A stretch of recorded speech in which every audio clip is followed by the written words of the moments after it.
Kalimera, kochani, dzień dobry z cudownej wyspy Kos, miejscowości Mastihari. Jesteśmy przy porcie, zbliżamy się właśnie do stateczku pod słońce, nie wiem czy coś będzie tutaj widać. Płyniemy na 3 wyspy, Kalimnos, Pserimos i Plati. Wypływamy około chyba 9:30 z tego co wiem. Za mną umówiliśmy się z panią Aleksandrą, której jeszcze na razie nie widzę, gdyż taka wycieczka, tych wycieczek jest masa, tych wycieczek jest wiele, można je zakupić również w miejscowości Kos, w miasteczku Kos, stolicy wyspy Kos. Miasteczko Kos, jak i stolica mają tą samą nazwę. Wzdłuż portu jest tam mnóstwo stateczków. Możemy zakupić takie wycieczki dokładnie od tych ludzi tam, którzy wieczorami nawołują, rozdają ulotki, zachęcają do zakupu. My akurat wybraliśmy polską wersję z panią Aleksandrą, którą płyniemy dzisiaj na cały dzień. Wracamy do portu około 16:30, 16:45. Za mną jest z tyłu rondo Posejdona, czyli Bóg mórz. No i jak? No i widzimy się niedługo.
No i dopływamy do pierwszej wyspy, czyli Kalimnos. Od razu rzuca się w oczy uroczy kościółek umieszczony na wzgórzu, a poniżej niego grecka flaga namalowana na skale. Greckie małe kościółki zawsze są umieszczane w najbardziej niedostępnych miejscach, z których roztacza się zawsze wspaniały, piękny widok. Co do greckiej flagi, Grecy uwielbiają eksponować swoją flagę w każdym miejscu, na każdym kroku. Zawieszają na statkach, domach czy oknach. Malują na budynkach lub tak jak właśnie tutaj namalowana wysoko na wzgórzu na skale. Pokazują ją tylko gdzie się da, jak się da i są z tego bardzo dumni. Miasto, port, w którym będziemy cumować nasz statek, to Pothia. Niektórzy nazywają też nazwę po prostu Kalimnos lub po prostu Kalimnos miasto. Wiele greckich wysp tak już ma, że największe miasto na wyspie dziedziczy nazwę po nazwie wyspy. Pothia jest stolicą wyspy, jak również jest największym miasteczkiem na wyspie Kalimnos, zamieszkało przez około 12 000 osób. No i dotarliśmy właśnie na wyspę Kalimnos, czyli wyspę Gąbek. Wyspę Poławiaczy Gąbek tak naprawdę oraz wyspę Wspinaczy. To jest nasz stateczek, tam z tyłu się znajduje. Wszyscy właśnie wysiadają, pani Aleksandra, przewodniczka, zbiera całą polską ekipę, no i ruszamy dalej. Na miejscu z powrotem mamy się znaleźć o godzinie 12:45. Tam pan stał z takim wielkim, fajnym zegarem. I teraz pewnie będziemy mieli czas dla siebie. Ale już powiem zaraz u góry, bo teraz nie widzę, która jest godzina, zaraz u góry powiem, która jest godzina, żebyśmy mniej więcej ogólnie wiedzieli, ile czasu mamy tutaj po prostu dla siebie do spędzenia. Także do zobaczenia za chwilę. W ofercie wycieczki mamy wizytę w przetwórni Gąbek i tam udajemy się najpierw. Tak jak mówiłam, Kalimnos głównie kojarzy się z gąbkami. W czasach, kiedy nie znano jeszcze gąbki syntetycznej, naturalne były towarem luksusowym, źródłem zamożności miejscowej ludności. Od starożytności. Mężczyźni, a w sumie chłopcy, bo w wieku 13 lat rozpoczynali karierę poławiaczy gąbek, która po upływie lat niszczyła ich zdrowie w wyniku choroby dekompresyjnej. Chodząc po miasteczku można natknąć się na zlokalizowane w pobliżu sklepików, tawer, przetwórnie gąbek. Są to przeważnie rodzinne biznesy, gdzie ktoś z rodziny był poławiaczem gąbek. Właśnie do takiej między innymi mini fabryki zmierzamy.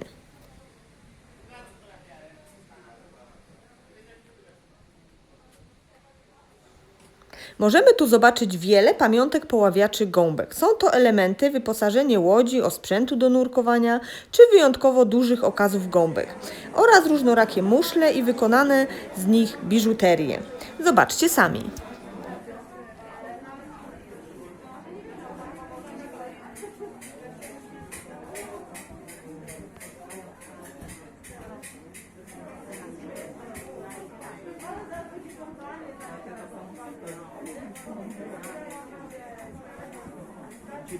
A zaraz zobaczycie krótką prezentację, jak tutaj pan będzie oczyszczał i farbował gąbkę.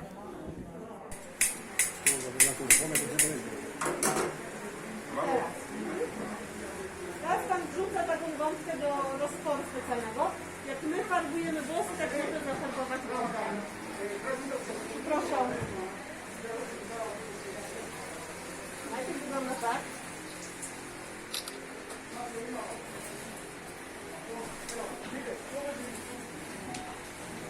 I teraz proszę tutaj też przygotować aparaty. Nasze fioletowe już proszę na kamień, fioletowe. Żeby z takiej ściany zrobiła się taka jasna. Teraz szukamy w wodzie. Co prawda ta wątka jeszcze nie jest zasła do sprzedaży. Dużo osób sądzi, że gąbka morska to roślina. Sama tak myślałam wcześniej. Ale tak naprawdę jest to wielokomórkowe, prymitywne zwierzątko. Ale nie martwcie się, jeszcze 250 lat temu naukowcy uważali gąbkę morską za roślinę. Mamy tutaj różne rodzaje i kształty. Na początku jest ona taka czarna, brudna i w ogóle nie przypomina gąbki.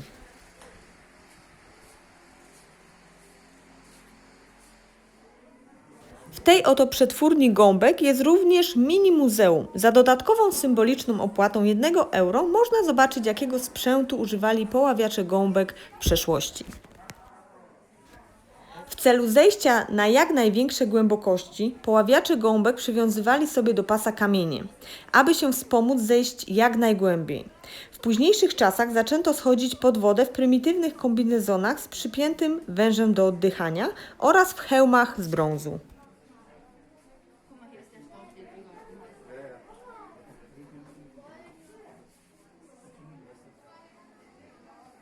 Coraz lepsze materiały i konstrukcje nurkowe doprowadziły do tego, że kolonie gąbek zaczęły się stopniowo zmniejszać. Na dodatek w latach 80. wydarzyła się klęska ekologiczna, która w wyniku chorób wyniszczyła prawie dostrzętne kolonie gąbek w tym rejonie. Dlatego dzisiejsze naturalne gąbki w bardzo małym stopniu pochodzą z tego rejonu. W większości są importowane z innych krajów i tutaj przetwarzane zgodnie z tradycją. Gąbkę naturalną możemy używać nawet do 15 lat. Trzeba tylko o nią bardzo dobrze zadbać. Myjemy ją i raz w miesiącu robimy roztwór z octu, 1/4 octu i reszta wody. Zostawiamy gąbkę na noc, ponieważ ocet ma właściwości antybakteryjne. Również możemy wsadzić ją do pralki. Jesteśmy w porcie Kalimnos. Byliśmy już w fabryce gąbek. Chciałam Wam pokazać troszeczkę jak tu jest po prostu pięknie. To jest prawdziwa Grecja. Miasteczko jest owszem bardzo turystyczne, w tym roku jest dużo mniej turystów.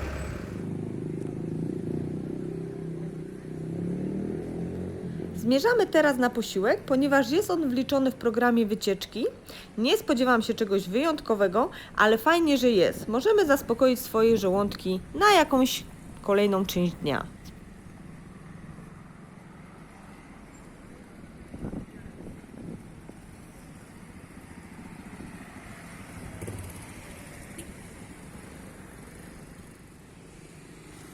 Spacerując nabrzeżem, możemy podziwiać, jak to cudownie wygląda. Korzystając z okazji, że mamy sporo czasu, ponieważ restauracja, do której zmierzamy, w której mamy posiłek, znajduje się po drugiej stronie portu. Opowiem Wam, z czego jeszcze wyspa Kalymnos słynie. Taką drugą rzeczą po gąbkach są niezwykłe skałki, klify i dlatego nazwano ją greckim rajem wspinaczkowym, który oferuje ponad 2000 dróg o różnej skali trudności. Od kilku lat Kalymnos staje się ośrodkiem wspinaczki o światowej renomie. Warunki tutaj są idealne. Wysokie pionowe ściany skalne z przewyżkami zwisającymi nad morzem strzelają w niebo, zwłaszcza wzdłuż zachodniego wybrzeża, gdzie naprzeciwko mamy kolejną wyspę Telendos.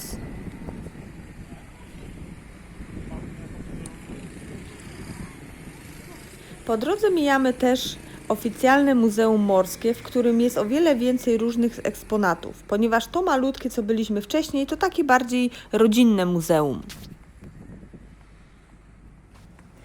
I już prawie jesteśmy. Tam na końcu jest już nasza restauracja.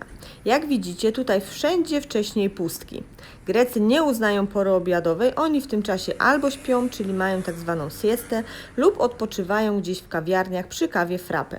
Ale kto był w Grecji, już pewnie wie, że życie w Grecji zaczyna się dopiero późnymi wieczorami, gdy temperatury spadną i wtedy hucznie, rodzinnie wychodzą i zasiadają do obiadu, kolacji do późnych godzin. Tutaj tylko jedna restauracja była pełna, ale już zapewne wiecie dlaczego, ponieważ był w niej nasz cały statek.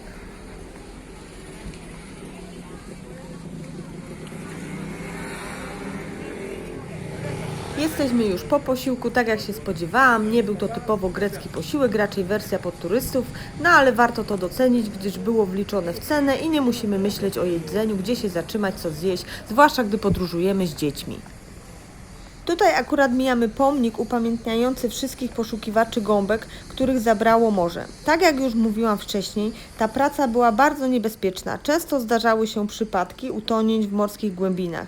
Nigdy nie było pewności, że ci odważni chłopcy, mężczyźni wrócą do domu.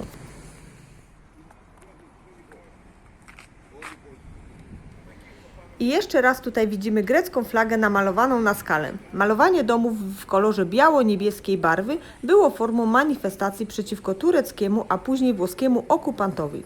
W taki sposób Grecy sprzeciwiali się i protestowali oraz pokazywali swoją przynależność narodową. I tak już zostało, że do tej pory Grecy wszystko malują w tych kolorach.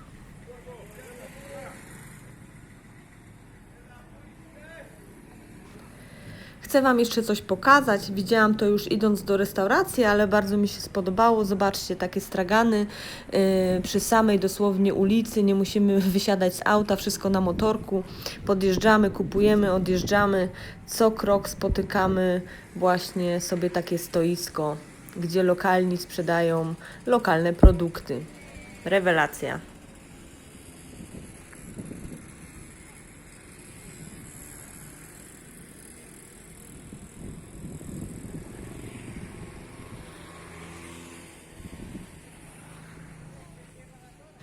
Tu mi wpadł w oko taki trójkołowy motorek z przyczepką. Pewnie większość przerabiana jest samodzielnie. W reszcie Europy pewnie byłoby to niedopuszczalne do ruchu, a w Grecji wszystko jest możliwe. I pomalutku wracamy w kierunku naszego statku. Tutaj jeszcze taka ciufcia, nie znam ceny, ale widziałam, że kursuje, więc pewnie można wybrać się na taką wersję zwiedzania portu i okolic. Objeżdżając port takimi wagonikami, na pewno fajna atrakcja dla małych dzieci.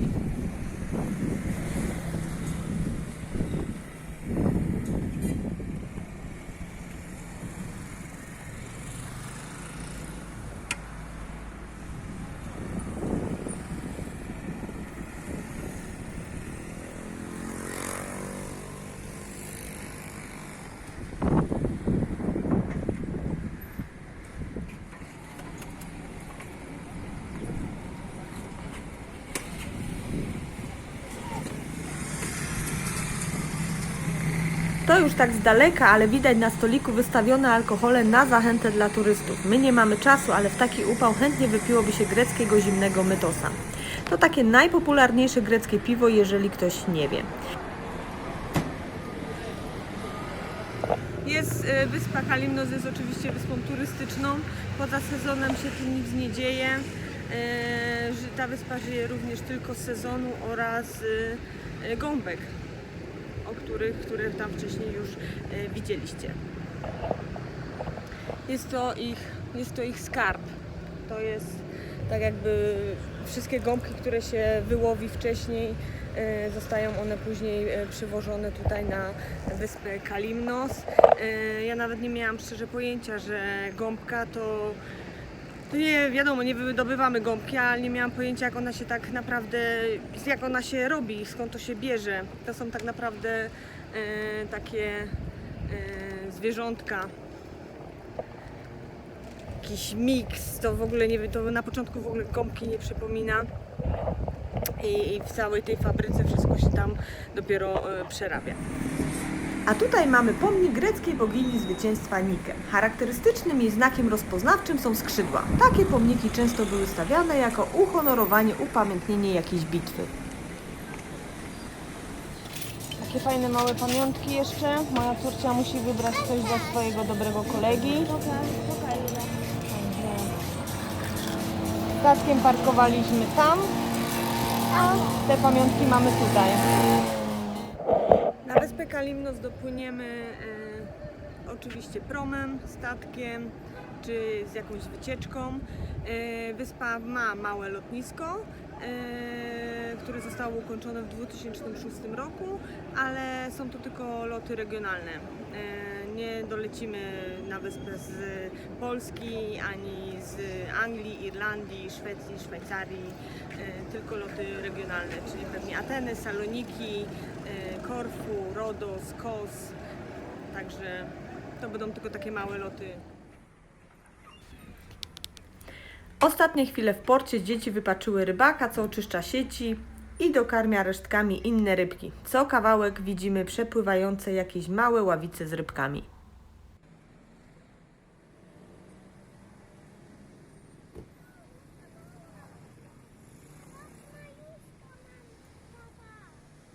Myślę, że na pewno chciałabym tą wyspę odwiedzić na dłużej, nie tak na parę szybkich godzin, gdyż łącznie tutaj byliśmy jakieś 1,5 godziny, godzina 45. Także chciałabym się tu kiedyś wybrać na dłużej, łącznie z plażowaniem oraz poznaniem tej wyspy od środka, nie tylko od strony portu. Także mam nadzieję, że będę miała okazję jeszcze to kiedyś uczynić. Dzisiaj tylko taki film pokrótka stąd.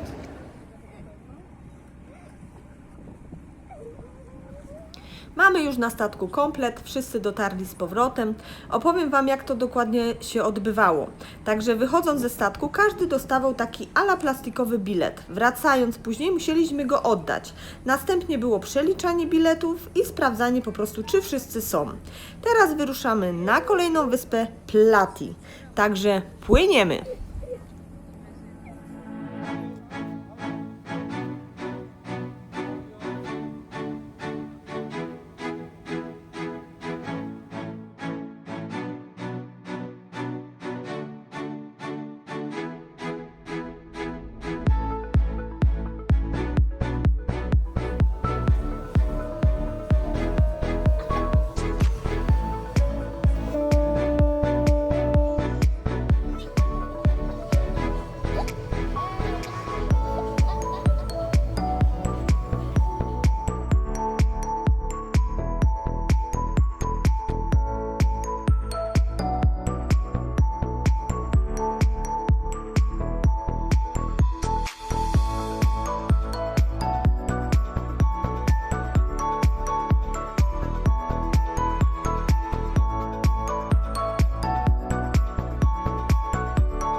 Po drodze w kierunku wyspy Plati mijamy zagrody w wodzie.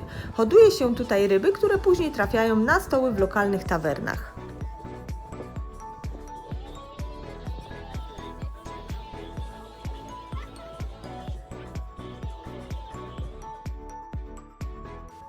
No i jesteśmy na bezludnej wyspie Plati. Wyspa posiada tylko jeden dom, który był kiedyś zamieszkały. Jakby miało być inaczej? Biało-niebieski kościółek.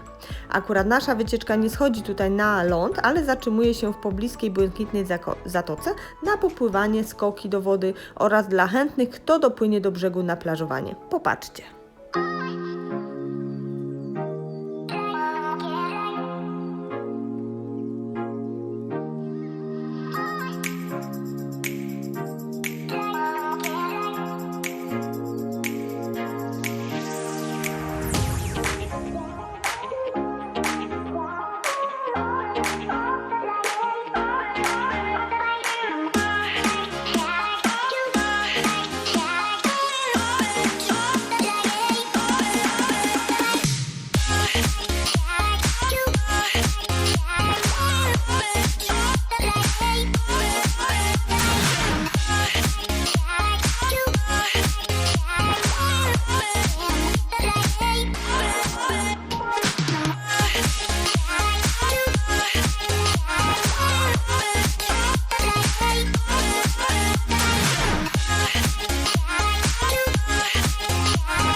Odpoczynek zaliczony i udajemy się na ostatni już postój z naszej wycieczki na 3 wyspy, a mianowicie na wyspę Pserimos.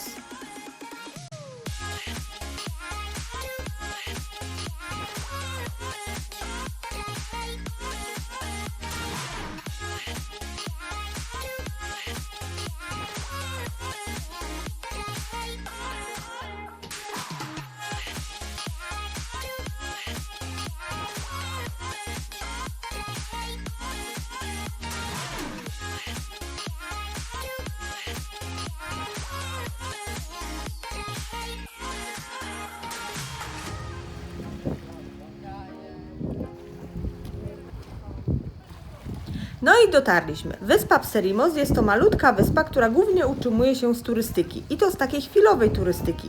Gdy podpływa statek, dużo osób nagle pojawia się w porcie. Przysiadują na kawę lub coś zjeść. Ale większość jednak skupia się tutaj na plażowaniu.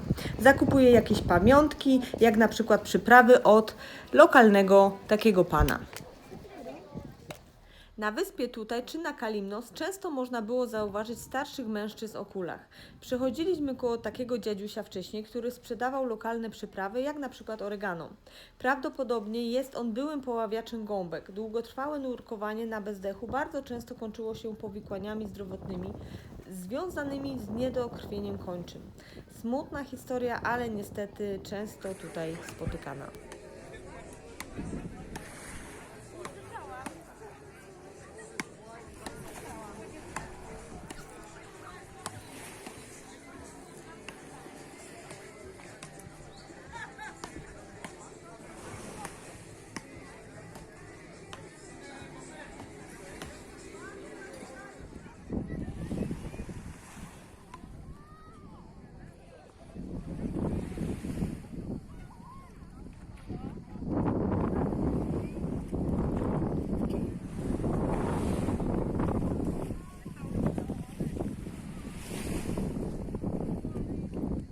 Jesteśmy na wyspie Pserimnos. Jest to nasz ostatni przystanek, nasz stop z pakietu 3 wyspy. Tutaj taki słodki, uroczy dziadziuś sprzedaje takie urocze cudeńka. Tak sobie myślę, czy nie zakupimy takich pięknych oto ręcznie robionych muszelek do nas na taras. Możemy również kupić gąbeczki, muszelki. Taki lokalny mały sklepik. Zakup zrobiony. Kupujemy to cudeńko. Normalnie. Evcharisto Parapoli. To. To. A w to. A w to. Wspieramy lokalne greckie biznesy. Potrzymaj panu czapeczkę. Super. Jak zawsze.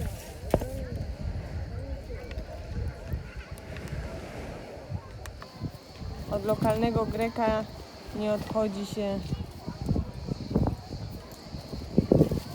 z pustymi rękami, pomimo tego, że już zakupiliśmy coś.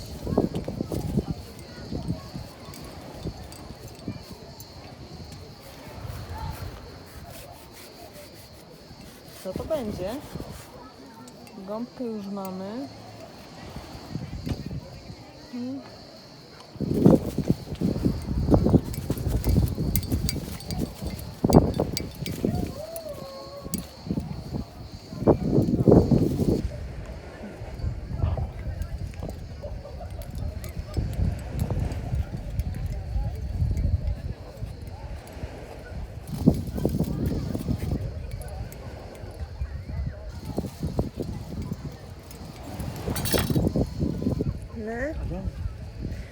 Okay? Tu wash a face. Perfect. Evcharisto Parapoli. Lovely. Parapoli. I mamy prezent do gąbeczkę. Evcharisto Parapoli. Bye! Na tej wyspie Pserimnos mieszka około 20 osób. Tak naprawdę wszystko toczy się tutaj. Jest tylko parę tawerenek, knajpek, mały lokalny sklep, niemały supermarketów. Dostawa żywności, wszystkiego odbywa się w lecie codziennie, a w okresie zimowym 3 razy w tygodniu. Jest pięknie. Jest tu oczywiście też kilka pensjonatów, możemy sobie tutaj przypłynąć nie z wycieczki, ale na własną rękę i zostać na jakiś dzień lub dwa. Mamy tutaj godzina 15 chyba łącznie, także troszeczkę za krótko, aby zwiedzić szybko, wykąpać się, wypić, wysuszyć. Wszyscy zachęcają nas do zakupu, także ja wspieram lokalne biznesy jak najbardziej, zwłaszcza, że te wyspy wszystkie żyją tylko z turystyki. Very, very good price.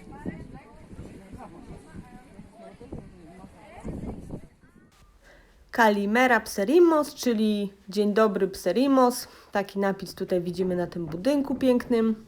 Idziemy się teraz przejść, podziwiać trochę piękne widoki. Na wyspie troszkę nam dzisiaj wieje, ale jest to taki bardzo przyjemny wiatr, pomimo tego, że jest gorąca, upalna pora, miesiąc sierpień. Także taki wiaterek jak najbardziej doceniamy. Idziemy się przejść w stronę kościółka, także podziwiamy właśnie okolice.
Pozostało nam już tylko wdreptać się na punkt widokowy po przeciwnej stronie zatoki i za chwilę powrót do portu w Mastihari na wyspie Kos.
I tak nasza wycieczka dobiega końca. Rejs na wyspy uważam za bardzo udany. Zobaczyliśmy sporo jak na jeden dzień, w tym był wliczony posiłek. Będąc na wyspie Kos, polecam udać się na taką wycieczkę obowiązkowo. Pozdrawiam wszystkich, którzy wytrwali do końca oraz zapraszam na kolejne filmy. Również nie zapomnijcie o subskrypcji naszego kanału. Pozdrawiam!